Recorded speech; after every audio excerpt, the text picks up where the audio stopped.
Ben oui, Alexandre vous a parlé de ce défi-là que je vous ai lancé, de Josué 1,8. C'est moi qui ai eu la méchante idée de dire Hey, ça pourrait être un passe-droit pour embarquer. Puis en passant, c'est pas une pépine, là. C'est pas grave, il connaît pas ça, Alexandre. C'est une pelle mécanique, une Bobcat E35, une vraie de vraie. Je l'ai descendu en arrière de mon pick-up sur un trailer pour vous autres. On va jouer avec ça demain, concours d'habileté.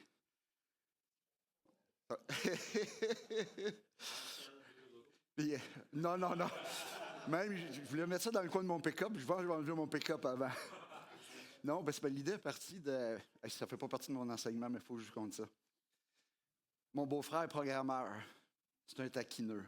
Puis à un moment donné, c'était Noël. Puis à l'époque, moi, toute la machinerie était chez moi. La place d'affaires, c'était à ma maison. Puis là, il commence. Je suis son cas, là, tu sais. Puis là, il essaie de me taquiner. Tu sais, il dit Vous autres, vous n'avez pas de mérite. Pelle mécanique, tu sais, tu pognes les bras, puis ça se fait tout seul. Puis il fait exprès pour exagérer. Tu sais. Puis tandis que nous autres, en programmation, il faut réfléchir. Puis c'est un job intellectuel. Vous autres, vous n'avez pas de mérite avec les machines aujourd'hui. Fait là, il beurrait épais. Puis, justement, j'avais été ramassé à l'automne chez son père, une vieille table de pique-nique en bois qui était finie. Puis j'avais dit au beau-père, je vais vous débarrasser de ça, je vais débiter ça, je vais chauffer ça. Fait qu'il me pogne l'idée, j'ai dit, ouais, je dis, Yves, tu te penses si bon que ça? Je te lance un défi. On sort dehors, on part la pelle mécanique, je mets la table de pique-nique dans le milieu du parking, je m'assure qu'il n'y a rien autour, puis je mets un puck de hockey sur le milieu de la table. Je te mets au défi de glisser le puck de hockey. Tu peux toucher la table si tu veux. Mais sans casser la table, il faut que, d'un mouvement avec la pelle, tu mettes le puck à terre. Je vais te montrer comment. Fait que j'embarque dedans. Je dis, moi, je vais augmenter le défi. Faut pas que je touche à la table. Un puck de hockey. Fait que je m'en viens, je me sers à terre. C'est facile. Hey, les gars, à la fin, là, c'était plus une table de pique-nique, c'est des cure-dents. Puis le puck était encore dans le milieu du tas de cure-dents. On a bien ri. Fait que demain, ça va être un défi. Je vais vous demander de mettre un puck de hockey à terre. Justement, parlant de défis, ça me tente de voir, est-ce qu'il y en a qui l'ont relevé, le défi? Est-ce qu'il y en a qui le connaissent, le Josué 1,8? Oui? Il y en a qui l'ont appris? Êtes-vous prêts? À go, on récite ça ensemble?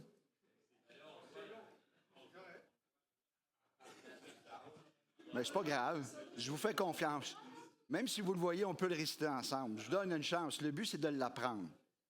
OK? Ensemble? 1, 2, 3. Que ce livre de la loi ne s'éloigne pas.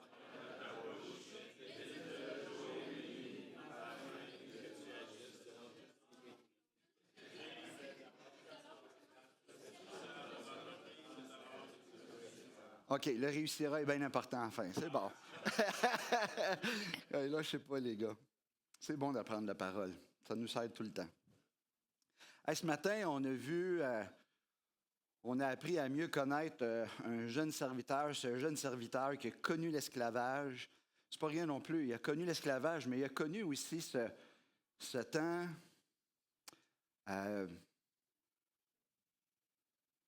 dirais pas misérable, mais ce temps très difficile où un ange de la mort est passé, où un ange de la mort est venu prendre la vie de chacun des fils aînés des Égyptiens, peut-être même des Israélites qui n'ont pas cru qu'en mettant le sang de l'agneau sur les linteaux et le dessus de la porte, ceux qui n'ont pas cru à ça, ça a été un drame, un désastre ce soir-là. Josué était fils aîné et son père avait la foi. Parce que son père a fait ça, sinon on n'aurait pas d'histoire de Josué. Un jeune serviteur qui a appris dès sa jeunesse à regarder aller son mentor, un homme humble. On a vu à quel point Moïse est un homme humble. On a vu un jeune serviteur, tranquillement pas vite, être outillé, prendre des outils, apprendre à canaliser son énergie, sa fougue, un jeune homme impétueux, canaliser ça, mettre ça au service de Dieu. Un jeune homme qui se fait former tranquillement pas vite. Un Josué qui va devenir un outil utile dans la main de son Dieu pour une mission particulière, puis pas n'importe laquelle. Conquérir un pays, conquérir une terre qui a été promise. Je m'étais dit que je mettrais un chronomètre, puis j'ai oublié encore.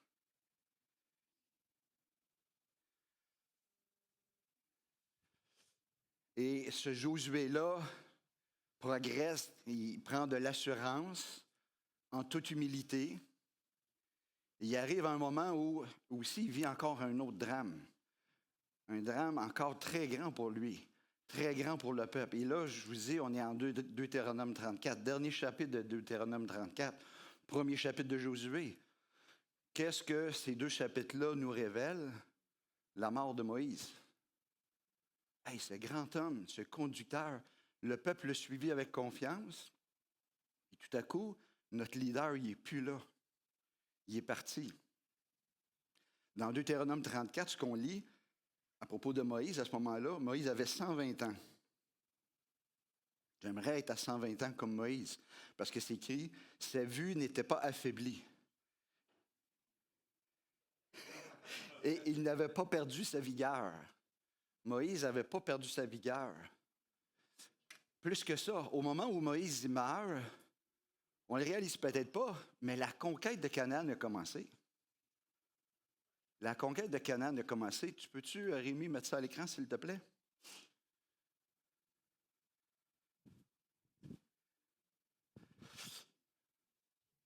Une carte de la Palestine du temps de Josué et des juges. Puis, au moment où... Ça marche-tu? Oh, hey, ça ne marche pas là-dessus? Ah oui, OK, parfait. Bon, ça va être encore plus facile pour moi. Donc, la première fois, quand il y a eu les 12 espions qui sont partis pour aller explorer la terre promise, on est à peu près dans cette région-là, puis les espions vont partir pour aller explorer, pour aller voir quel est le pays. Et on le sait, le résultat, j'en ai parlé tout à l'heure. Conséquence, on va tourner pendant 38 ans en rond dans ce désert-là. Puis au bout de 38 ans, c'est qui guide le peuple? C'est Dieu lui-même. De quelle façon? Par la nuée qui est là, qui les guide. Pendant tout ce temps-là. Pendant tout ce temps-là, le peuple va manger la manne dans le désert. Mais au bout de ce périple de 38 années où environ 600 000 hommes sont morts, les hommes de guerre, les incrédules, ont payé le prix de leur incrédulité, ils sont restés dans le désert et ils se retrouvent, dans le fond, plus de ce côté ici, dans ce coin-là, du côté de la mer Salée, en remontant. Et avec la direction de Josué, la conquête va commencer. Puis ça, on oublie ça, parce qu'on pense que la conquête commence une fois que le Jourdain est traversé. Mais ce n'est pas tout à fait vrai. Ça a commencé avant. Il y a du territoire qui a été conquis à l'est du Jourdain. En fait, il y a même 2 tribus ennemies qui vont s'installer là. La tribu de Ruben, la tribu de Gad, puis la tribu de Manassé, la moitié de la tribu, ils vont s'établir là. On dit de ces tribus-là, de ces gens-là, c'était plutôt des éleveurs. Il y avait des immenses troupeaux, puis ces terrains-là étaient propices à faire grandir, à faire prospérer leurs troupeaux. Et ils demandent à Moïse, permets-nous de nous établir de ce côté-ci du Jourdain. Fait que la conquête a commencé avec Moïse. Donc Moïse, qui a 120 ans, qui est solide comme un roc, qui commence la conquête, mais pourtant sa route va s'arrêter là. C'est un drame, là. Pour Israël, c'est notre conducteur.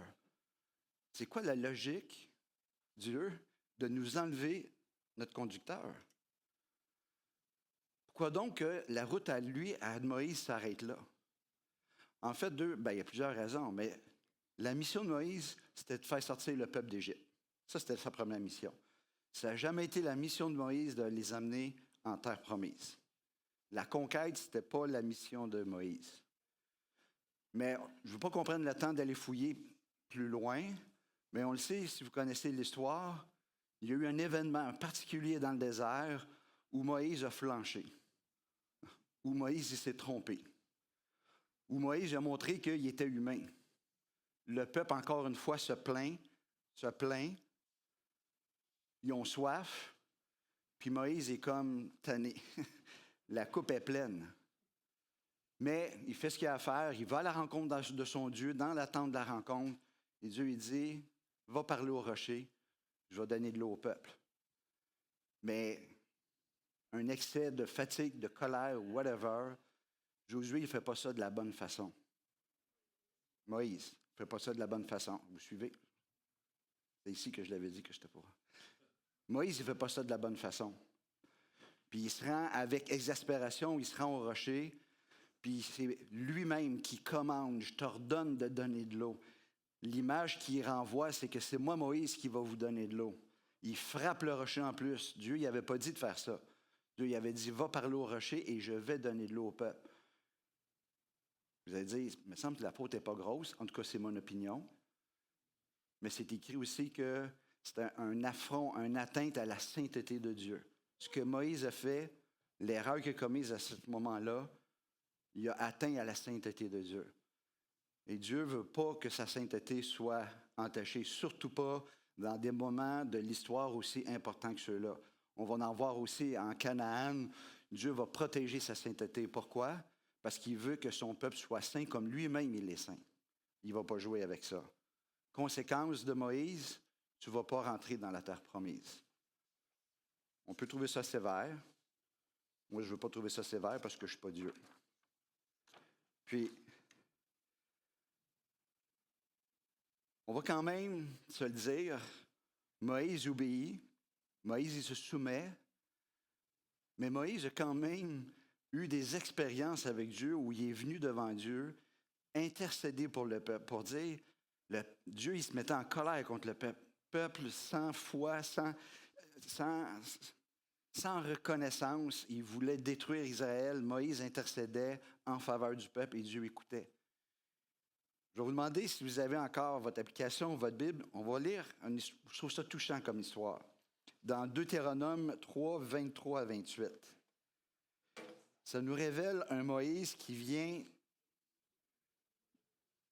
je dirais piteusement, mais qui vient quand même avec beaucoup d'espoir devant son Dieu. Cette fois-ci, pas pour intercéder pour le peuple, intercéder pour lui. Donc, Deutéronome 3, 23 à 28. À cette époque-là, et là c'est Moïse qui parle, c'est comme une autobiographie, à cette époque-là, j'ai imploré la grâce de l'Éternel en disant, Seigneur éternel, tu as commencé à montrer à ton serviteur ta grandeur et ta main puissante. En effet, quel Dieu y a-t-il dans le ciel et sur la terre qui puisse imiter tes œuvres et ton extraordinaire façon d'agir? Et c'est là que c'est touchant. Laisse-moi traverser, je t'en prie. Laisse-moi voir ce bon pays de l'autre côté du Jourdain, ces belles montagnes et le Liban. Mais l'Éternel était irrité contre moi, à cause de vous, et il ne m'a pas écouté. L'Éternel m'a dit, en voilà assez, ne me parle plus de cette affaire. Monte au sommet du Pisga, qui est une montagne, porte tes regards vers l'ouest, le nord, le sud et l'est, et contemple le pays de tes yeux. Le pays de tes yeux, c'est ça. Car tu ne passeras pas le Jourdain. Donne tes ordres à Josué, fortifie-le et affermis-le, car c'est lui qui marchera devant ce peuple et qui le mettra en possession du pays que tu verras. Je trouve ça touchant. Moïse, il vient implorer Dieu pour lui. Ça a marché pour le peuple, ça devrait marcher pour moi. Décision sans appel. Arrête de me parler de ça. Tu ne traverseras pas. On peut trouver ça sévère. On peut trouver ça injuste. On peut se questionner. Dieu est souverain. C'est Dieu qui décide. Puis Moïse ne revient pas à la charge. C'est sans appel. Si on lit plus loin, si on va à Deutéronome 34, dans ce moment tragique où Moïse meurt, avant de mourir, il monte sur le fameux mont Pisga, Moïse. Et Dieu, dans cette complicité-là, il est tellement proche, il parle comme un ami, dans cette complicité-là, puis ça c'est mon imagination, c'est pas biblique, c'est pas écrit comme ça. C'est dit que Dieu a tout montré le pays à Moïse. Dans mon imagination, j'aime à imaginer Dieu qui prend Moïse, sans que Moïse le voie, on le sait, puis qui vogue, qui vole au-dessus du pays. Moïse a eu ce privilège-là d'être le premier à voir le pays. C'est pour ça que j'ai marché 40 ans dans le désert. C'est pour ça que j'ai souffert. C'est pour ça que j'ai enduré le peuple. C'est probablement le désir de Moïse de vouloir traverser le Jourdain, c'était de se rendre jusqu'au bout. Tiens, viens, je vais te le montrer, Moïse. T'es le premier. Je vais te le montrer. C'est à ça c'est dans ce pays-là qu'on va conduire le peuple. Et Moïse meurt et Dieu l'a enterré. C'est pour ça que c'est écrit, on ne sait pas où il l'a enterré. Dieu s'est occupé personnellement de Moïse. Quelle proximité. Donc, c'était le plan de Dieu. Qui peut s'opposer au plan de Dieu? Deuxièmement, son serviteur y est prêt. Moïse, il est temps que tu t'enlèves. Ton serviteur, il est formé. On l'a même, écoute, il a passé son stage, là. Il est allé se battre contre les Amalécites, là. Il a gagné. Ah, c'est Dieu qui a donné la victoire. Ton serviteur, il est prêt. Quand je pense à tout ça, c'était même pas dans mes notes, je pensais à ça tantôt. Comme ancien, ça a probablement été un des gestes les plus difficiles que j'ai eu à poser dans mon ministère d'ancien. Je vous parlais de Pasteur Louis Bourque. Pasteur Louis Bourque, c'est un de mes amis personnels. On a élevé nos enfants ensemble, on a vécu plein de choses ensemble. Ça a été mon pasteur pendant 30 ans. Il y avait son jeune ouvrier, son serviteur en formation qui était à côté de lui, Mathieu Giguère. Probablement certains d'entre vous, vous le connaissez. Ça faisait des années que Mathieu était à côté de Louis.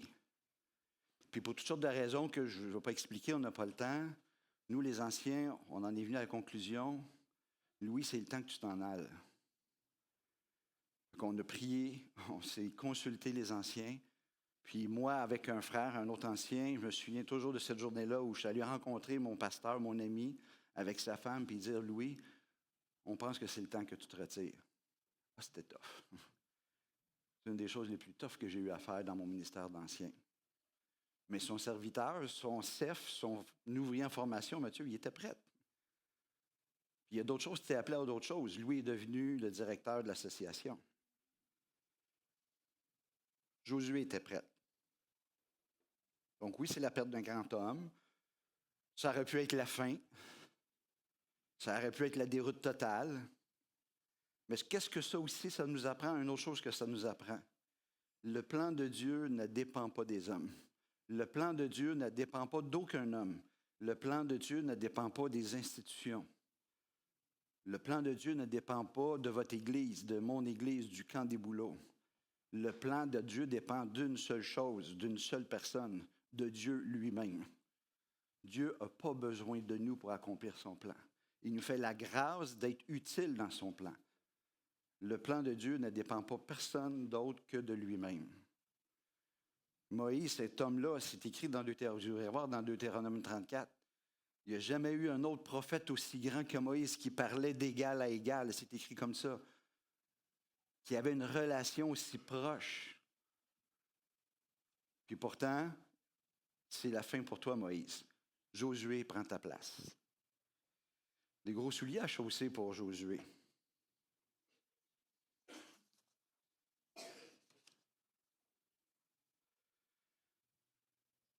Là commence la grande mission, la conquête.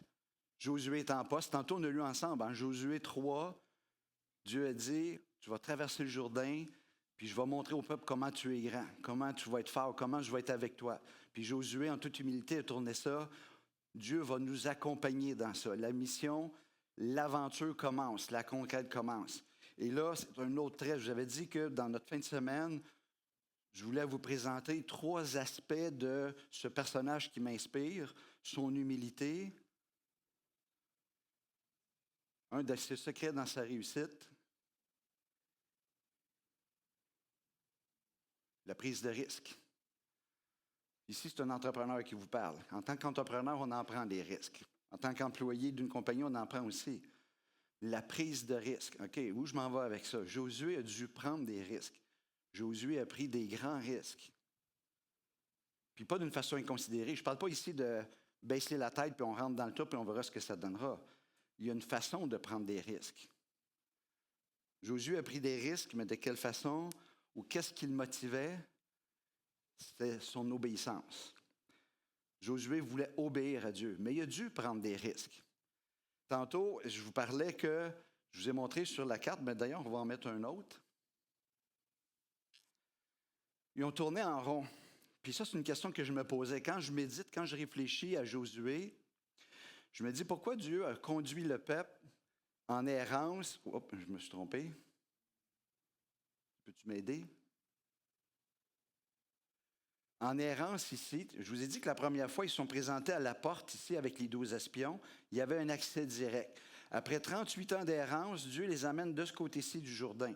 Il y a un obstacle, une frontière. À l'époque, il n'avait pas de pont. Pourquoi Dieu a conduit le peuple de ce côté-là du Jourdain? Il y a un obstacle à traverser. Puis Dieu, il dit, je vais t'ouvrir le Jourdain. Vous allez passer. L'arche va se tenir dans le centre, puis vous allez passer. Mais si Josué il décide de ne pas prendre de risque, que ça ne marche pas, que le Jourdain il va arrêter de couler, lui, c'est sûr qu'il a vu la mer Rouge s'ouvrir, mais quand même. Militairement parlant, humainement parlant, écoute, man, ça fait 38 ans que tu tournes en rond dans le désert. Pourquoi Josué... Ah, j'ai encore fait la gaffe. Je suis meilleur qu'une pelle mécanique, je vous le dis. Peux-tu me remettre la carte? Non.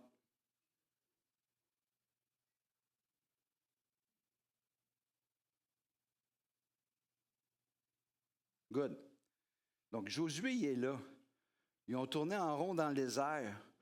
Pourquoi pas prendre une couple de semaines, une couple de mois? Puis là, il y a des peuples qui sont établis ici, Ruben, Gad, Manassé. Puis ils disaient, hey, le restant du peuple, suivez-moi, on va revenir où on était, ça va être bien plus simple, on a un accès. On n'a pas besoin de le traverser, le Jourdain. On n'a pas besoin de se casser la tête. Tout à coup, que ça ne marche pas, que le Jourdain, il n'arrête pas de couler. Puis en plus, c'est écrit dans Josué 3,15 qu'on était à la période de la moisson. C'est la période où c'est écrit tel quel, que le Jourdain déborde sur ses rives. Le fleuve déborde. C'est le pire temps pour traverser. Il n'y a pas pire qu'à ce moment-là pour traverser. On traverse-tu de l'autre côté, puis on revient sous nos pas. Ici, là, c'est comme la zone safe, la zone sécuritaire. Le pays est devant nous. Le Jourdain, on ne sera pas à la tête de traverser ça. Dieu a donné des ordres précis. Voici comment tu vas traverser le Jourdain. Hey, Josué, il a pris un risque.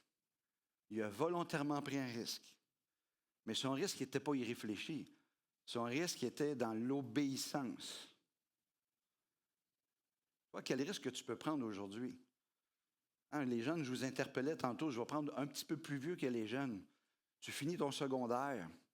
Peux-tu considérer de prendre 1 an pour aller à l'école biblique? Ah, c'est un risque. Qu'est-ce que tu risques? Peut-être de perdre des amitiés, de peut-être perdre 1 an dans ton plan de vie. Perdre 1 an, ben moi je te dis, tu ne perdras pas 1 an. Mais ça va chambouler ton plan, ça peut chambouler tes plans, mais tu prends un risque dans l'obéissance. Toi qui es retraité, mon frère, il y a des besoins partout. Ben, je peux prendre le risque de sacrifier du temps que j'ai maintenant dans ma retraite, puis de l'offrir à mon Église. Pour offrir peut-être une partie de mon fonds de pension pour soutenir un œuvre. Ah, ça va me mettre serré, les temps sont incertains, les taux d'intérêt, Trump qui nous menace. Ah, je vais la jouer safe, je vais attendre que ça passe. Ah, ben non, je décide de prendre un risque. Je risque peut-être un certain confort à ma retraite, puis je décide d'obéir à Dieu. On pourrait en faire une liste comme ça. Prendre des risques. Prendre des risques, là, il y en a toutes sortes, prendre de risques.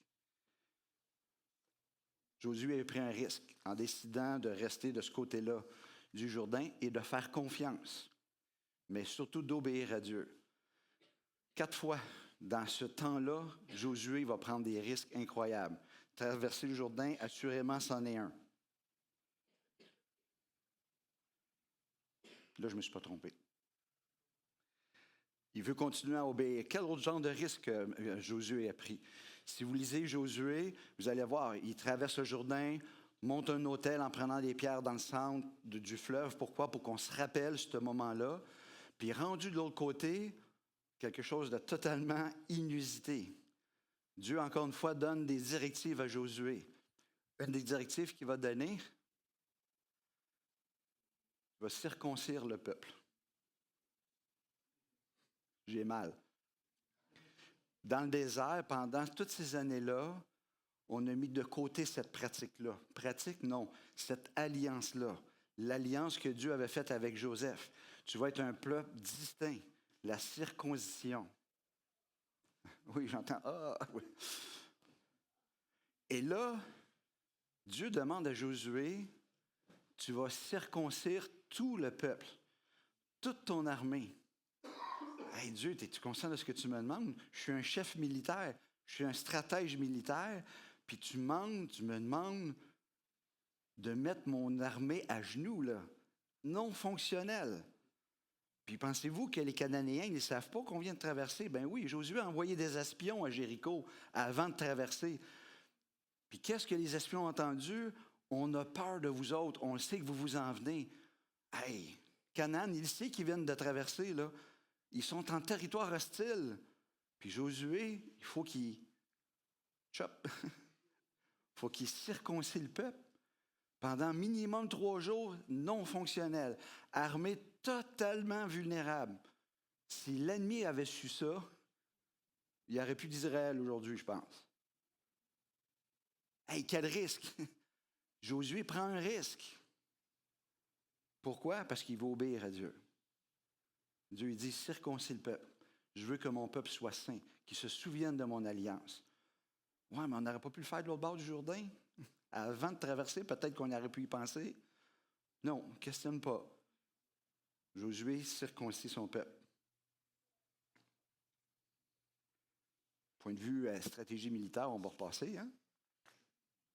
Mais il prend un risque. Il continue à prendre un risque. Un autre risque. Pendant que son armée est en train de guérir, lui-même était circoncis, hein? Ça, on va se le dire. Parce que lui, il a vécu en Égypte. Fait qu'il a passé à travers tout ça. Son papa, Nun, en Égypte, il a circoncis son fils. Fait que pendant que son armée guérit, lui, il réfléchit. Puis là, il y a eu le rapport des espions. Jéricho. C'est pas la plus facile à prendre, hein? Fait que comme militaire, comment on va s'y prendre? Là, je suis peut-être en train d'élaborer des stratégies. Puis c'était pas rien, là. Jéricho, c'était pas rien comme forteresse, comme ville fortifiée. Puis là, ben, je suis allé chercher pour vous en Israël un échantillon de muraille de Jéricho. Mais non, c'est un modèle. Muraille de Jéricho. Comment s'est construit la muraille de Jéricho? Bien, ça, c'est pas relaté dans la parole de Dieu. Les fouilles archéologiques ont démontré clairement, on a déterré les ruines de Jéricho. C'était pas n'importe quoi, c'était tout le tour de la ville. Le premier rempart de Jéricho, puis c'est fait à l'échelle. Ça, c'est pour le vrai. Vous parlez à un entrepreneur qui lit des plans. Fait que je l'ai fait à l'échelle. 2 mètres. Un Lego, au cas où vous n'aurez pas deviné que c'est des Legos, un Lego, c'est 1 mètre. Donc, 2 mètres, ça, c'est côté extérieur. Ça, c'est côté intérieur de la forteresse.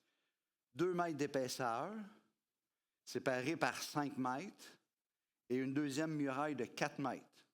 Et tout ça sur 10 mètres de hauteur. Et ça en fait du bloc de cailloux, ça, à renverser avant de rentrer. Puis dans cette partie-là, entre les deux, il y avait des maisons qui étaient construites. Il y a des gens qui habitaient là-dedans, dont Rahab. Ça vous rappelle-tu quelque chose? Tous les détails sont là. C'est incroyable. Rahab, cette femme qui avait accueilli les 2 espions, qui les avait cachés, puis en échange avait demandé aux espions, permets-nous de survivre avec. On le sait que vous avez la victoire. Puis les espions, ils ont dit, tous ceux qui vont être dans ta maison vont être épargnés. Seulement pour savoir t'es où, attache un cordon cramoisi à ta fenêtre. C'est par là que les espions se sont sauvés. Donc, la muraille de Jéricho. C'est ça qu'il y a devant lui, là. Pendant que son armée guérit, Josué, c'est ça qu'il regarde. Puis, il est peut-être en train de se demander comment il va faire. Puis tout à coup, qu'est-ce qui arrive? Le chef des armées apparaît. Le chef des armées, c'est qui? C'est Jésus lui-même. Je vais te dire comment tu vas faire. Et c'est écrit, car je te livre. Pas tu vas conquérir. Je te livre, Jéricho. Puis, je n'ai pas beaucoup de temps, mais la suite, si vous la connaissez, c'est tout sauf militairement logique.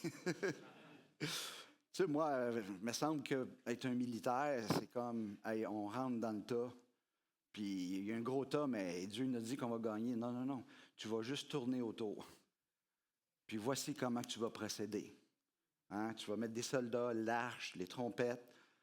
Vous allez tourner sans dire un mot, juste jouer de la trompette. Puis ça, on va se le dire, là, c'est une façon de jouer dans la tête de l'ennemi. Là. Les Cananéens qui sont sur les remparts, quand ils voient le peuple, l'armée arriver, ils pensent que c'est aujourd'hui que ça va se passer. Mais non, ils tournent, puis ils s'en retournent dans leur camp à Gilgal.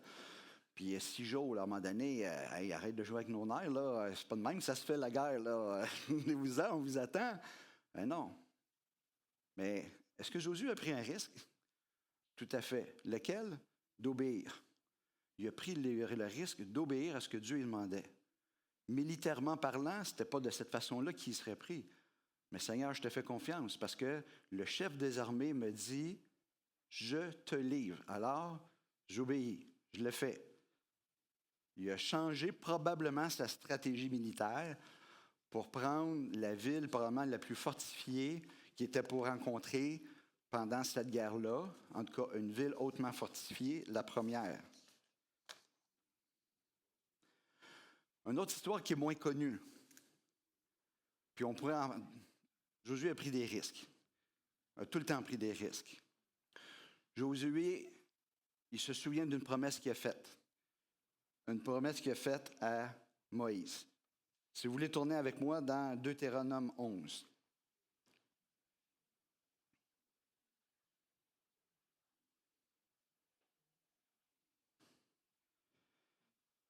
Une histoire que très peu d'entre nous connaissons. 29-30. Ça, on remonte avant la conquête, quand Moïse est encore vivant. Donc, 29-30, qu'est-ce que ça nous dit? Lorsque l'Éternel, ton Dieu, ça c'est Moïse qui parle, lorsque l'Éternel, ton Dieu, t'aura fait entrer dans le pays dont tu vas prendre possession, tu prononças la bénédiction sur le mont Garizim et la malédiction sur le mont Ébal. Ces montagnes ne se situent-elles pas de l'autre côté du Jourdain, en direction de l'ouest, dans le pays des Cananéens qui habitent dans la plaine vis-à-vis Gilgal, près des chaînes de Morée? On s'arrête là. C'est quoi cette histoire-là de Garizim, le mont Ébal et le mont Garizim? Dans le désert, quand Dieu a donné ses commandements, Dieu a aussi donné une liste de bénédictions qui étaient rattachées à l'obéissance. Tu obéis à mes commandements, voici les bénédictions que tu vas connaître. Tu désobéis à mes commandements, voici les malédictions que tu vas connaître. Puis Moïse dit à Josué, quand tu seras en pleine conquête, en terre promise, de l'autre côté du Jourdain, rappelle ça au peuple. Et à un endroit précis, le mont Ébal et le mont Garizim. Le mont Ébal et le mont Garizim sont situés plus au nord. Il est en pleine conquête. Il vient de faire tomber les murailles de Jéricho. Dieu vient de faire tomber les murailles de Jéricho. La prochaine ville à prendre, c'est Haï. Il met sa conquête sur stop et il obéit. Il prend un risque. Et il amène tout le peuple avec lui au nord. C'est un endroit, évidemment, qui existe encore aujourd'hui. Le mont Ébal et le mont Garizim, de chaque côté d'une vallée. Ça, évidemment, ce n'est pas dans le temps de Josué, c'est dans nos jours aujourd'hui. C'est en Cisjordanie. Dans le creux de la vallée, la ville qui est là, c'est la ville, à l'époque, c'était la ville de Sichem. La ville de Sichem, là où on a enterré les ossements de Joseph quand on est parti d'Égypte. On a enterré les ossements de Joseph dans cette vallée-là. Aujourd'hui, c'est la ville de Naplouse qui est là.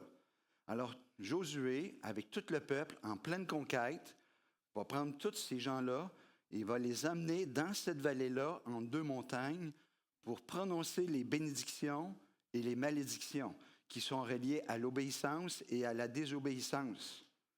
Quelle mauvaise idée stratégique d'amener toute ton armée et ton peuple dans le fond d'une vallée.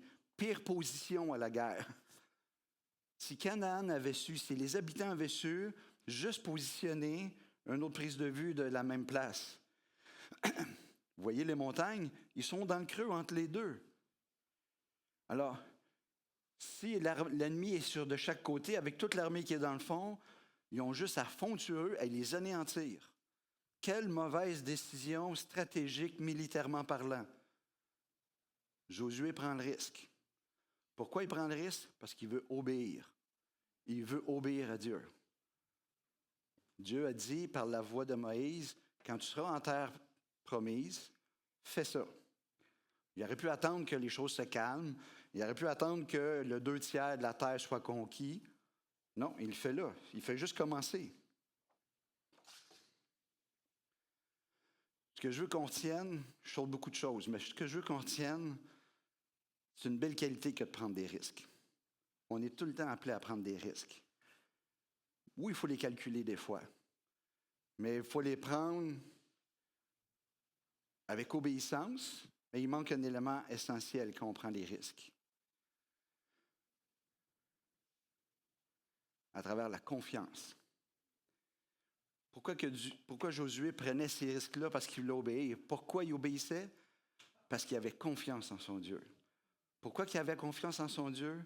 Parce qu'il connaissait son Dieu. Chaque jour, il méditait le livre de la loi. Il y avait une relation avec Dieu. J'amène ça à notre niveau. Quel père ne veut pas avoir une relation de confiance avec son enfant? Je vous souhaite de vivre une relation de confiance. Confiance dans les deux sens. Les jeunes garçons, vous voulez avoir confiance en vos papas. Mais vos papas, ils veulent avoir confiance en vous aussi. Ça va dans les deux sens. Dieu avait confiance en Josué. Josué avait confiance en Dieu. Et c'était sa motivation pour obéir et prendre des risques. Volontairement, je suis allé à l'envers. Les risques qu'on prend sont suite à une confiance qu'on a en notre Dieu. Dieu nous demande parce qu'on le connaît, parce qu'on a une relation. Elle est vivante, cette relation-là, avec notre Dieu. J'y fais confiance à ce Dieu-là. Et je pense qu'il me fait confiance s'il me demande de faire telle chose. Je vais obéir, mais je vais prendre un risque. Ça se peut que ça me coûte quelque chose. Est-ce que ça ne serait pas fantastique si dans nos familles, les pères et les grands-papas, vous pourriez avoir cette confiance-là en vos enfants, puis vous l'avez sûrement, mais qu'en retour, vous ayez aussi la confiance de vos petits. Puis la confiance, il ne faut pas la prendre pour acquise. J'ai répété à mes fils combien de fois, c'est dur de gagner la confiance des gens, ça prend des années, mais ça prend un événement pour la perdre. C'est fragile, c'est un lien fragile. Ce qui m'a souvent troublé dans mon ministère à l'école du dimanche, j'avais des jeunes qui venaient se confier. Je développais une relation avec ces jeunes-là. J'aimais ces jeunes-là. Moi, avant de les enseigner, j'ai appris à les aimer. Les jeunes venaient se confier. Puis vous savez, je ne dis pas la majorité, dans certains cas, qu'est-ce qui les troublerait le plus, les gars dans ma classe? Qu'est-ce qui les démotivait le plus? Mon père, à l'église, c'est une personne, puis à la maison, c'est une autre personne. Sous-entendu, pas vraiment confiance en mon père dans ce qu'il me dit. Ce n'est pas la majorité, mais ça me troublait. Quand j'ai commencé à aller à l'église, puis que je suivais ma femme Linda, elle me dit, viens en jeunesse, tu vas voir, c'est bon. Le responsable jeunesse, je vous le dis, je n'étais pas capable de le sentir. C'était pas mon type de gars. Richard, je n'étais pas capable de le sentir. Dieu a travaillé mon cœur arrogant. Cet homme-là est devenu un modèle. Tranquillement, pas vite, cet homme-là est devenu un modèle. Plein de choses qui sont arrivées qui ont fait qu'il y a une relation qui s'est établie. Puis j'ai mis ce modèle-là comme, wow, OK, là, je comprends des choses. Jusqu'au jour où Richard, il a pris des mauvaises décisions, il est retourné à pire ce qu'il était avant. Il a trompé sa femme, il a laissé sa famille. Son garçon, à ce moment-là, était dans ma classe. J'ai vu les ravages dans le cœur de son fils. Plus tard, Marc est devenu un itinérant à Montréal. Je ne dis pas que c'est à cause de ça, mais ça ne l'a pas aidé. Richard a fini par se suicider. C'est mon modèle. C'était tellement triste. Puis je ne suis pas capable d'en parler encore aujourd'hui sans être triste. Mais devant Dieu, cette fois-là, j'ai dit, autant Richard a été un bon modèle, autant il a été aussi un modèle. Je ne veux pas faire ça. Si j'accepte d'avoir un ministère auprès des enfants, auprès des jeunes, je ne veux pas être une pierre d'achoppement comme lui. Je ne veux pas finir comme ça. Protège-moi de ça. Messieurs, gagner la confiance de vos enfants, ça ne vient pas tout seul. Vous allez vous tromper. Vous allez vous enfarger. C'est un acte d'humilité. On a parlé de ça. Allez voir votre enfant, demander pardon. Rétablissez la relation. Il n'y a rien de plus important. Je parlais avec mon frère Stéphane tantôt. On est des gars d'affaires. Je suis privilégié d'avoir influencé mes enfants à la maison. On faisait le culte en famille. On a vécu plein de choses à la maison. Mes 3 garçons, là, pour le vrai, c'est moi qui les accouchais avec ma femme. On faisait ça à la maison avec la sage-femme. J'en ai un, Antoine, on va le voir demain, en tout cas, celui qui a pris la relève de l'entreprise. La sage-femme n'était pas là. On a vécu ça ensemble. J'ai une proximité, là. Les premiers mains qui ont touché à cet enfant-là, c'est les miens. J'ai eu le privilège de l'influencer comme papa. J'ai eu le privilège de l'influencer comme moniteur, enseignant à l'école du dimanche. Qu'est-ce qui me motivait à rester à l'école du dimanche? Hey, les gars, j'avais pas le temps d'être là. Je faisais 80 heures par semaine à job. Il fallait que je prépare mes enseignements. Une des choses qui me motivait, tant que mes enfants vont avoir l'âge de passer dans ma classe, je vais rester là. Parce que c'est un moyen de plus pour moi pour influencer mes enfants. Puis j'ai eu le privilège, par mon métier, de continuer à influencer mes enfants dans mon métier. Mes 3 gars ont travaillé avec moi. Quel privilège j'ai eu. J'étais reconnaissant pour ça. Merci Seigneur que tu m'as donné le choix, puis j'ai choisi le métier d'entrepreneur en excavation. Mes enfants m'ont vu réagir quand j'ai un client qui n'est pas honnête, quand j'ai un client qui me mène la vie dure, quand je suis dans une situation où je suis en train de percer le tuyau d'aqueduc puis ça me revole d'en face. Comment je réagis? J'ai-tu toujours bien réagi? Ah, que non, je peux vous le dire. J'en ai échappé. Ils en ont entendu des mots d'église dans le fond du trou. Je ne suis pas parfait. Mais bon sang. Je voulais juste que mes gars aient confiance en moi. Hey, mon grand, je te demande pardon, j'ai été rough avec toi. Tu sais, tantôt, quand ça n'allait pas puis qu'il appelle, je l'ai garoché en dehors du trou, là. C'est pas de même fois agir. Je te demande pardon de ce que tu as vu de ton père. Vous savez quoi? Mon gars s'est marié l'été passé. 2e mariage, je ne veux pas rentrer là-dedans. Premier mariage qui n'a pas bien été.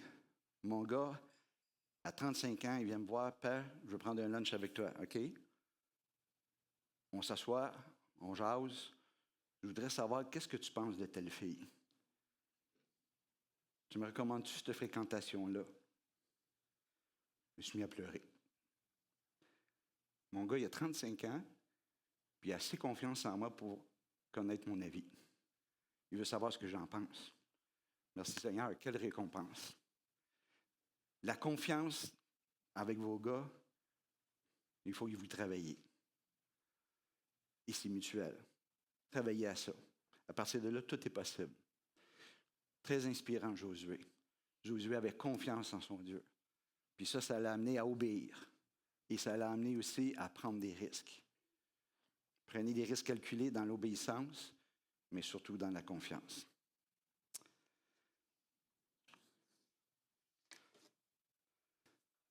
J'ai dépassé un petit peu mon temps, je m'excuse. Fait que je vous laisse avec ça. Puis demain matin, on va boucler la boucle de cette réflexion-là par rapport à Josué. Puis ça va être un autre aspect que je pense qui est vraiment important qu'on doit regarder par rapport à ça. Mais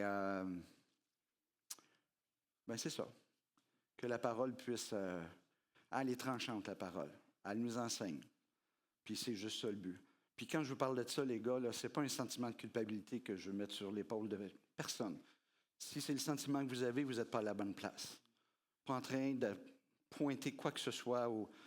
C'est juste que des fois, on a besoin de recadrer ou on a besoin de, intentionnellement.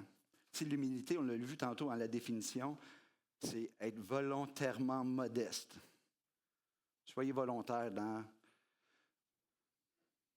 votre vie de tous les jours, puis dans votre famille. On prie? Oui, Seigneur Dieu, merci encore une fois. Merci pour ta parole. Merci parce qu'elle nous enseigne. Merci parce qu'elle nous enseigne la droiture. Elle nous permet de nous remettre en question, de nous recadrer. Mais tout ça, Seigneur Dieu, ça se fait dans la grâce parce qu'on sait que dans tout ça, tu nous as déjà pardonné de tout ce qu'on va se tromper. Fait que, Seigneur, on veut marcher de plus en plus à ta ressemblance. C'est à toi qu'on veut ressembler. C'est toi qui es le grand modèle. Merci, Seigneur Dieu, pour ce que la parole nous enseigne. Puis ce qu'on veut, Seigneur Dieu, encore une fois, comme je disais ce matin, que nos vies soient comme un parfum de bonne odeur pour toi. Nos relations soient quelque chose qui te glorifie, Seigneur Dieu. Et c'est ce qu'on veut pour nos vies, c'est ce qu'on veut pour nos familles, nos relations. C'est ce qu'on veut t'offrir, Seigneur Jésus. Fait que merci pour ce temps. Je te demande ta bénédiction sur chacune des personnes qui sont ici, sur les papas, les grands-papas, les enfants. Apprends-nous à prendre des risques pour toi, dans cette obéissance-là que toi tu veux, et dans cette confiance-là qu'on développe au fur et à mesure qu'on apprend à te connaître.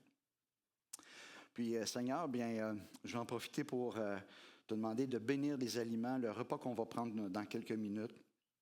Merci pour cette abondance, Seigneur Dieu. Encore une fois, tu montres combien tu es un Dieu bienveillant. Merci pour ce repas qu'on va prendre et pour la fraternité, pour l'amitié qui est là. Seigneur Dieu, veille aussi sur nos familles, nos épouses, nos enfants qu'on a laissés à la maison. On te demande, Seigneur Dieu, en notre absence, de mettre ta protection, de protéger ces femmes qu'on aime tant. Et c'est dans ton grand nom que je te prie. Amen. Eh bien, bon souper de la cave.